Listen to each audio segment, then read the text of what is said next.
Today, I would love to share with you some of my thoughts on the concept of the whole is greater than the sum of all the parts. And without even noticing it, this concept entered my life the day when Emil and I, my husband and I, bought this picture behind me. And how it happened was we were going out to look at the wedding venue that we wanted to get married at in a beautiful little town called Greyton that's close to Hermanus in South Africa. And we walked through the little town, had a coffee here, and then we saw an art gallery and we walked into the art gallery.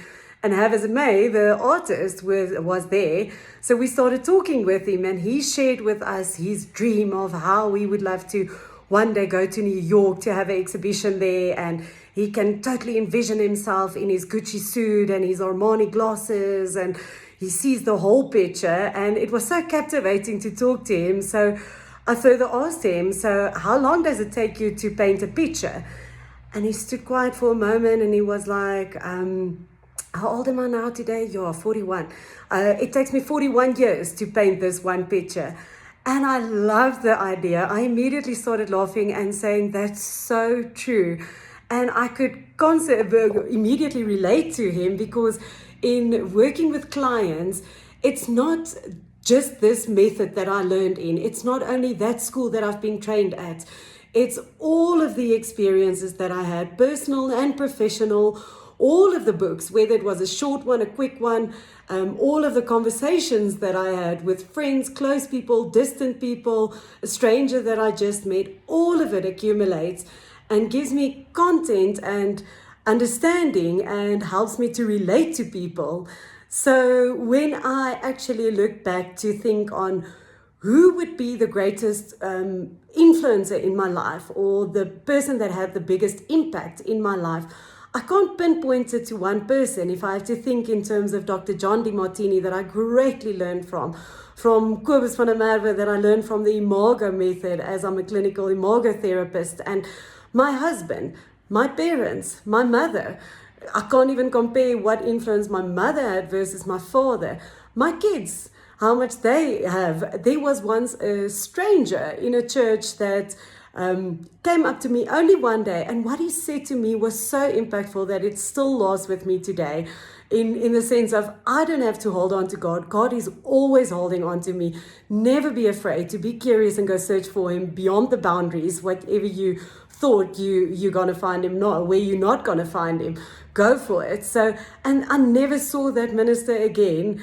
And so all these people had an impact in my life. And if I really look at how, whether it was a smaller role or a bigger role, people that I haven't actually met and that I've done courses through online, like Marie Forleo, how much impact she had in my life, but also just a small conversation with someone, from the small to the big, all of that accumulated is greater than the whole. Who I am today because of all those people is amazing to think back.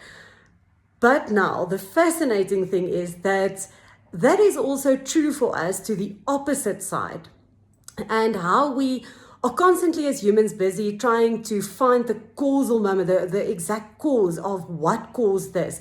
And because of that, that's how we are. So I also had the wonderful opportunity that Dr. John Demartini has taught me that causality is a murky science. It is a complex science. Not that I'm going to go and pretend that I'm the scientist here and I've got all the scientific answers on it, but it makes sense in a practical day-to-day life, where if we try and pinpoint the cause to one specific thing, then it really causes suffering in our life, and it causes us to have internal conflict and try and have that. But also what it does is it gives us almost like a victim mentality. It gives us a reason to distance ourselves from something and not take accountability and responsibility and say, I'm part of the dynamic.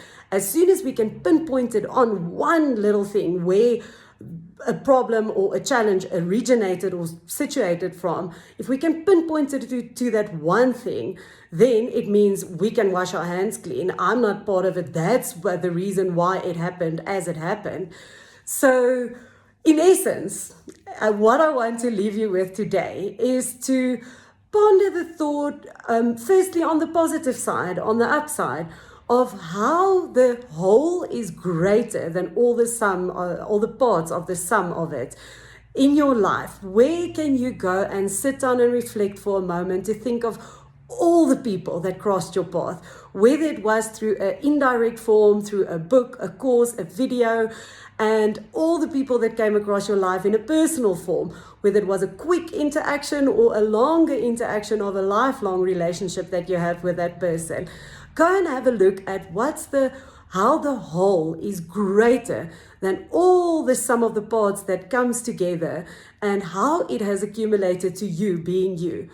But also challenge yourself a little bit further and go and have a look at where's one specific challenge or problem in your life that you keep on trying to figure out in your head, and you want to pinpoint it on one cause, and you keep on searching for that cause.